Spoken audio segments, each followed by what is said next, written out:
How to enable or disable maintenance mode on Samsung devices. First of all, what you need to do is open Device Care.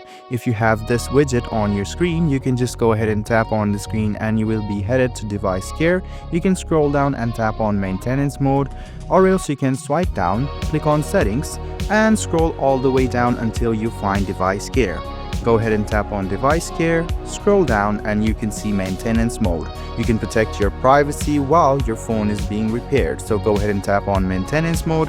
You can read all of this and then tap on Turn On. Once you do this, just go ahead and tap on Restart without creating log and then tap on Restart.